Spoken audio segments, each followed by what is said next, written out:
Hello दोस्तों, आज मैं आप लोगों के लिए लेकर आई हूँ वित्तीय प्रबंधन के लिए number 1 book rich dad poor dad. जैसा कि हम लोग जानते हैं कि पैसा हमारी ज़िंदगी में काफ़ी इम्पोर्टेंट है। चाहे हम लोग कितनी भी बातें पैसे के विरुद्ध कह लें, लेकिन एक अच्छी लाइफस्टाइल जीने के लिए और यहाँ तक कि दूसरे लोगों की सेवा करने में भी पैसा एक बड़ी भूमिका निभाता है। हम यहाँ पर ये जानेंगे कि कैसे हम लोग ज़्यादा से ज़्यादा पैसा कमा सकते हैं, अच्छे साधनों से, अच्छे निवेश से। और पैसा कमाने के लिए कैसे केवल स्कूल और कॉलेज की डिग्रियां ही काफ़ी नहीं होती। हम लोग जनरली ये देखते हैं खास करके हमारी एशिया की कंट्रीज़ में कि माता पिता बचपन से ही बच्चों से कहते हैं कि बहुत पढ़ाई करो, क्लासेस में टॉप करो, तो आप लोग एक दिन काफ़ी धनी बन जाएंगे। लेकिन हम लोग ये देखते हैं कि केवल स्कूल या कॉलेज की पढ़ाई के सहारे जो भी रहते हैं वो लोग बड़े होकर केवल नौकरी करना सीखते हैं। नौकरी कर कर वो लोग पैसे कमाते हैं, लेकिन अपने आप पैसे नहीं बनाते और नौकरी से मिलने वाले पैसे केवल लिमिटेड होते हैं। वो लोग बिजनेस करना, निवेश करना और अपने पैसे को बढ़ाना नहीं सीख पाते। इन्हीं सारी चीज़ों को राइटर ने हमारे सामने बहुत ही ईजी और इंटरेस्टिंग तरीके से रखा है। मुझे लगता है कि बच्चों में इकोनॉमिक सोच डेवलप करने के लिए ये काफ़ी अच्छी बुक है। फर्स्ट स्टेप ये बुक है जो पैसों के महत्व के बारे में, पैसे कमाने के अच्छे तरीकों के बारे में बच्चों को सोचने को मजबूर करेगी। राइटर आप लोग देख रहे हैं रॉबर्ट टी कियोसाकी, एक जापानीज अमेरिकन राइटर हैं। बिजनेस के क्षेत्र में ये काफ़ी आगे रहे हैं, हालांकि ये एक शिक्षकों के परिवार से आते हैं। मेरे पास इस बुक का हिंदी वर्जन है, 237 पेजेस की ये बुक है, रिच डैड पुअर डैड। ये कई लैंग्वेज में अवेलेबल है और जैसा कि आप देख सकते हैं कि ये अभी वित्त प्रबंधन की नंबर 1 बेस्ट सेलर बुक बन चुकी है। इस बुक की खास बात यह है कि राइटर ने स्टोरीज के थ्रू और काफ़ी इंटरेस्टिंग फैक्ट्स के थ्रू हमें ये चीज़ें बताई हैं। जैसा कि हम लोग देखते हैं कि राइटर का की यहाँ पर मेन सोच ये है, राइटर का कहना है कि लोगों के आर्थिक रूप से संघर्ष करने का या गरीब बने रहने का मुख्य कारण ये होता है कि सालों तक स्कूल और कॉलेज जाने के बाद भी वो पैसों के प्रबंधन के बारे में कुछ नहीं सीख पाते। इसका परिणाम ये है कि लोग पैसों के लिए किसी के नीचे काम करना तो सीख जाते हैं, लेकिन पैसे से अपने लिए काम करवाना नहीं सीख पाते। यहाँ पर हम लोग देखेंगे कि हम कैसे पैसे से पैसा बना सकते हैं, पैसे से अपने लिए काम करवा सकते हैं।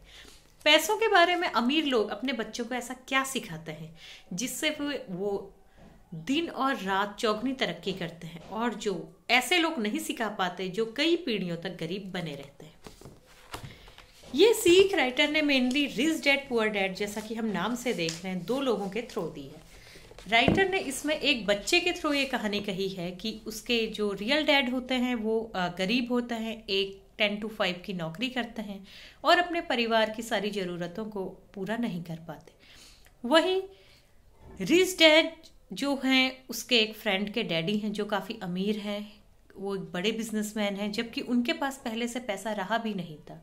तो बच्चा अपने रियल पुअर डैडी को देखता है और अपने दोस्त के डैड यानी रिच डैड को देखता है। वो भी रिच बनने की सोचता है और वो और उसका दोस्त अपने रिच डैड के पास जाते हैं और रिच बनने के लिए उनसे छोटी छोटी सीखें लेते हैं, सलाहें लेते हैं, उनकी कंपनीज में छोटे मोटे काम करते हैं और वो सारी सीखें वो बच्चों को कैसे देते हैं, बच्चों को कैसे डिमॉन्स्ट्रेशन के थ्रू उनको काम पर रख कर प्रैक्टिकली वो चीज़ें सिखाते हैं। कोई लेक्चर्स नहीं देते, छोटे छोटे प्रैक्टिकल के थ्रू वो ये सारी चीज़ें सिखाते हैं। जैसा कि एक बार वो कहते हैं कि आप लोग काफ़ी छोटे बच्चे हो तो आप लोग एक काम करिए कि हमारी बुक शेल्फ में काफ़ी धूल जमा हो गई है, आप लोग ये सारी कंपनी का जो बड़ा सी लाइब्रेरी है, ये सारी बुक्स को निकाल कर रोज़ इनकी साफ़ सफाई करके जमा के रखो, तो मैं हर हफ्ते आपको कुछ पैसे दूंगा। तो 2 हफ्ते, 3 हफ्ते, 4 हफ्ते ये काम होता है। तो बच्चों को स्टार्टिंग में तो पैसे काफ़ी लगते हैं, लेकिन धीरे धीरे बच्चों को लगता है कि ये पैसे अब कम हैं, हम लोगों की मेहनत ज़्यादा है, तो कैसे डैडी से पैसे बढ़वाने को कहें।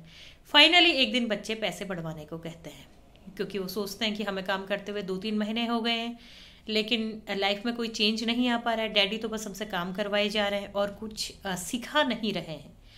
तो जब वो पैसे बढ़वाने की बात करते हैं तब डैडी कहता है आज आपका पहला लेसन पूरा हो गया, यानी आज आपको फील हो गया कि आप जो काम कर रहे हैं आप उसके लिए ज़्यादा पैसे आपको चाहिए, यानी आप ज़्यादा पैसे डिजर्व करते हैं उस काम के लिए।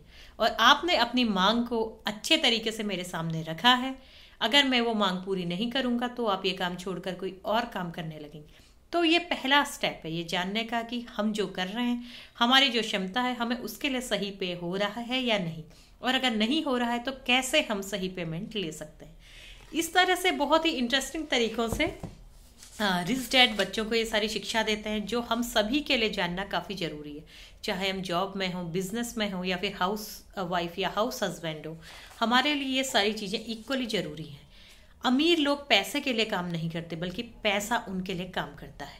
पैसे की समझ क्यों हमें बचपन से ही सिखाई जानी चाहिए। जैसा आप लोग देखते हैं कि काफ़ी लोग बहुत अमीर होते हैं, लेकिन उनके बच्चे उनका पूरी जिंदगी पैसे और बिजनेस पूरा बर्बाद करके रख देते हैं। तो ऐसा क्यों होता है? वो आखिर क्यों अपने बच्चों में वो समझ डेवलप नहीं कर पाते? अपने काम से काम रखें। टैक्स का इतिहास और कॉरपोरेशंस की ताकत, ये सारे इस बुक के चैप्टर्स हैं। अमीर लोग पैसे का आविष्कार करते हैं। सीखने के लिए काम करें, पैसे के लिए काम न करें। ये सबसे ज़्यादा मुझे ये चैप्टर मुझे सबसे ज़्यादा पसंद आया कि सीखने के लिए काम करें। हमेशा वो काम करें जिसमें आपकी दिलचस्पी हो, और अगर दिलचस्पी ना भी हो तो उस काम को ऐसे तरीके से करें कि आपको उस काम को पूरा सीख जाए और आपको मज़ा भी आने लगे। बाधाओं को पार करें और अपना हम कितना डिज़र्व करते हैं ये हम लोग ध्यान रखें। कॉलेज और स्कूल की एजुकेशन में क्या चीज़ें प्रैक्टिकली शामिल होनी चाहिए, सीखने को शामिल करें। मैं आपको एक छोटा सा एग्जांपल देना चाहती हूँ। जैसे आजकल आप लोग देख रहे हैं, बहुत लोग यूट्यूब, ब्लॉग और सोशल साइट्स के माध्यम से पैसा कमाना चाहते हैं, लेकिन अगर उनका मेन मोटिव यही रहेगा कि हमें पैसा कमाना है, तो ऐसे करोड़ों यूट्यूब चैनल हैं, कई सारे ब्लॉग्स हैं, कई सारे पेजेस और साइट्स हैं, जो लोग शुरुआत बड़ी जोर शोर से करते हैं, लेकिन बाद में वो लोग देखते हैं कि हमारे तो लाइक और सब्सक्राइबर काफ़ी कम है, तो वो लोग उस काम को छोड़ देते हैं निराश होकर, सोचते हैं कि शायद हमारी किस्मत में ये सब नहीं है। लेकिन ऐसा नहीं होता। आप लोग देखते हैं कि जितने भी अभी बड़े बड़े यूट्यूबर्स हैं, ब्लॉगर्स हैं, उन लोगों में किसी ना किसी एक काम को करने की बहुत ज़्यादा लालसा है। अगर आप लोग उस काम से स्टार्ट करते हैं, माना आपका ड्राइंग में बहुत ज़्यादा आपकी दिलचस्पी है, तो आप ड्राइंग बनाएं। आप ड्राइंग बनाकर अपने सोशल साइट्स के पेजेस में डाल सकते हैं, पर आपका मेन मोटिव ये नहीं होना चाहिए कि आपका चैनल बहुत ज़्यादा लाइक या सब्सक्राइबर पा जाए।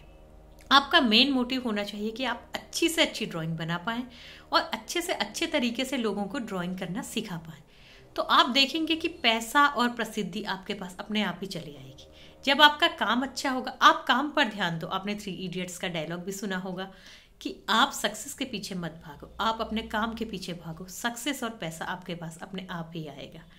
तो इस तरह से मैं आशा करती हूँ कि आप लोग इस बुक को ज़रूर पढ़ेंगे, और मैं सभी को ये बुक रिकमेंड करूँगी। छोटे बड़े बच्चे, कॉलेज स्टूडेंट, घर में रहने वाले लोग, जॉब वाले हों, बिजनेस वाले हों, ये बुक ज़रूर पढ़िए। हमारी लाइफ को अच्छा बनाने में, पैसे को लेकर हमारी समझ को डेवलप करने में, हमारी लाइफ जीने में ये बुक आपकी बहुत ज़्यादा हेल्प करेगी। अगर आप लोग ऐसे ही फाइनेंशियली स्ट्रांग होने की और ज़्यादा बुक्स के बारे में जानना चाहते हैं तो मुझे ज़रूर बताएं। मैं आपके लिए और भी बुक्स लेकर आऊँगी। ये बुक ऑनलाइन आपको फ्लिपकार्ट या फिर अमेजोन में मिल जाएगी। काफ़ी अच्छी बुक है, आप लोग ये बुक गिफ्ट भी कर सकते हैं। व्यक्तिगत वित्त प्रबंधन की नंबर 1 पुस्तक इसे कहा गया है, और रिच डैड पुअर डैड हर उस व्यक्ति के लिए एक ऐसी शुरुआत की तरह है जो अपने वित्तीय भविष्य पर नियंत्रण चाहता है, यानी अपने फाइनेंशियल चीज़ों पर वो अपना कंट्रोल खुद चाहता है। यूएस टुडे ने ये लिखा है। आप लोग इस बुक को पढ़कर बताइए आप लोगों को कैसी लगी। तब तक के लिए धन्यवाद।